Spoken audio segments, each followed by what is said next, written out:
Hello and welcome to another episode of Bite-Sized Interviews with Endurance Heroes. Today I have a very special guest for you, my friend Joanne Phillips. And Joanne truly embodies the spirit of an endurance hero for me. She survived something that a lot of us could not even fathom, traumatic brain injury. But rather be defined by that experience, Joanne is showing everyone how to be a survivor, a fighter, and a thriver. So Joanne, welcome. And I first want to thank you for being here. But I would also love for you, in 2 minutes or less, just tell our audience your story. Who are you and what's important to you? Well, as you said, I'm a survivor of a traumatic brain injury. I was out on a run on Sunday on tax day of April 15th, 2007. And I stopped on a sidewalk waiting to cross the street, and two cars collided. One car was trying to get into the left lane to make a turn, and he didn't. I must have not checked his blind spot. Went into another car, and that car jumped the sidewalk at about 35 miles an hour into me.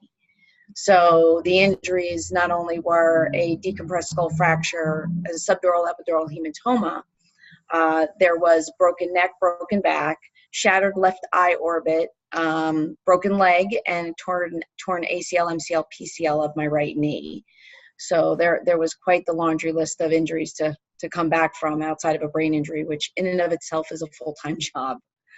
So those were it. Didn't expect me to, make it through the night. I made it through the night, and it's been a 12-year journey, very challenging. My faith has been challenged countless times, but 12 years later, I'm here to tell the story, and I keep checking off the things that they never thought would happen off my box. So, yeah, I always say I had better days.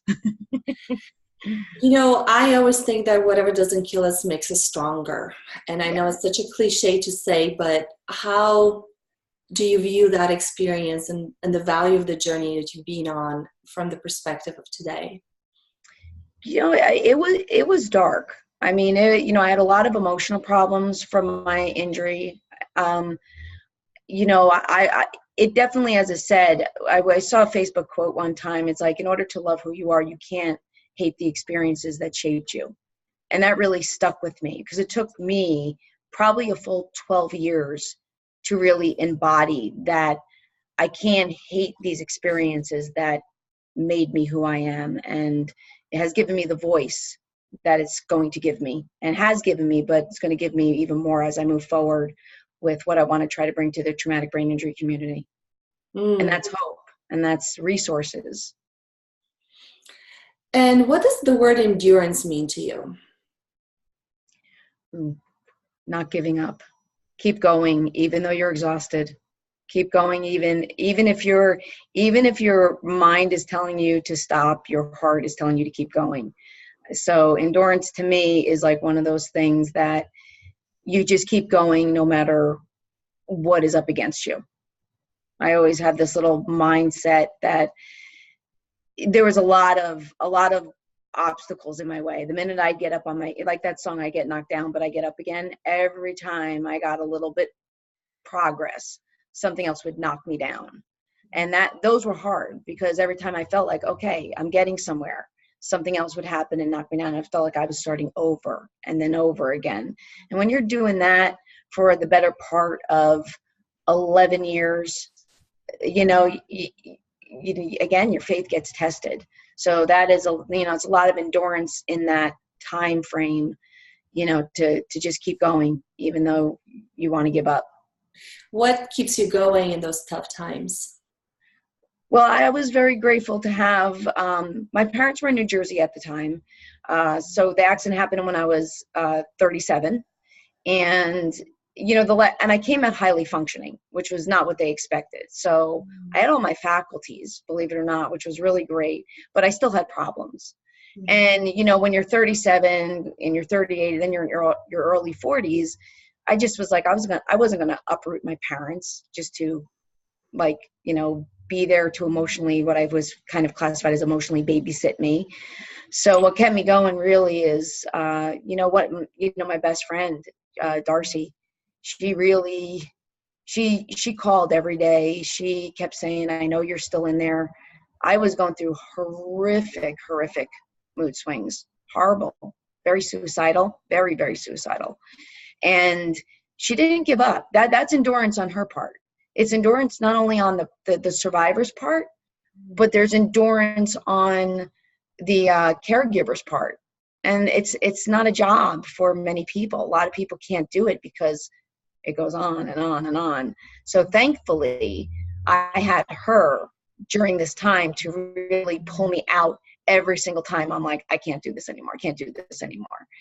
So yeah, that's really why I'm here talking to you, I would have to say. What do you want people to know about traumatic brain injury? I want people to know how common it is. It's very, very common. There's over 3 million a year that sustain a traumatic brain injury. Or, again, or just a brain injury in general. There's mild, moderate, severe. So you get people that are like, oh, I had a couple concussions. Well, that's an injury to the brain. So what's happening, Lisa, is this is kind of going undiagnosed and unclassified. So there's a lot of people that suffer trauma to the brain that don't even see a doctor, believe it or not. And and they'll say, yeah, I got a concussion a couple times, and I can't do things the way I could before. So they feel the effects of it, but they're not correlating it to like their brain was actually damaged.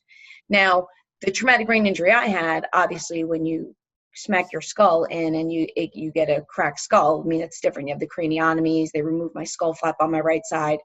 That's an obvious brain injury, but there's a lot of not so obvious brain injuries, sport concussions, all of that.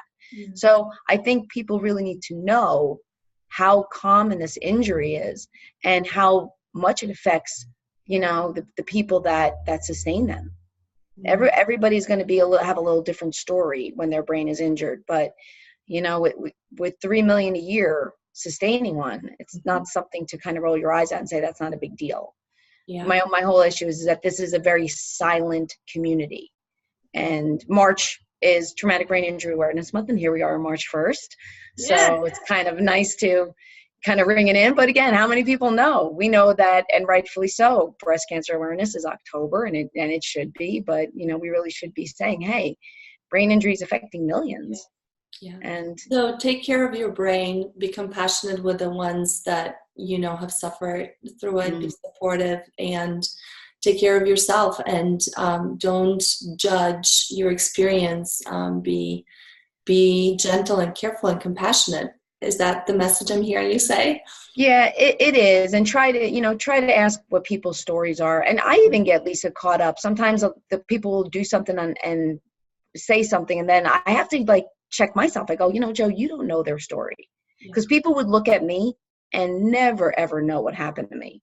They would never know that I was where I was in 2007 and I had the problems I had. Because with brain injuries, you look normal. Like there's people that are walking around looking like me that look completely normal.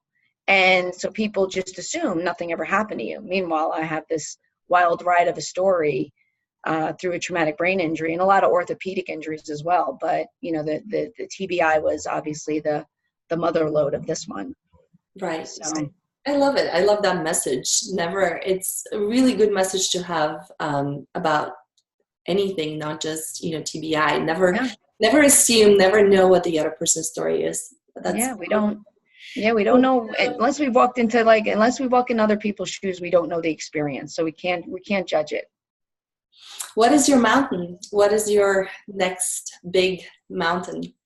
My next big mountain is going to be I'm launching a vision. I actually secured a web domain. It's not up and running yet, so don't get all excited, people. It's called Empowered Through TBI, but I secured a Facebook page. I secured a web domain.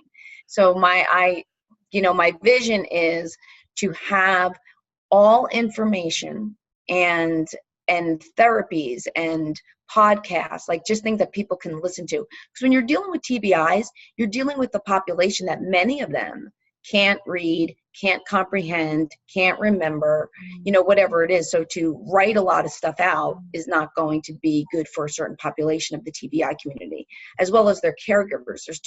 There's two people that could benefit from a site like this, where for me, I was sent home, go figure it out.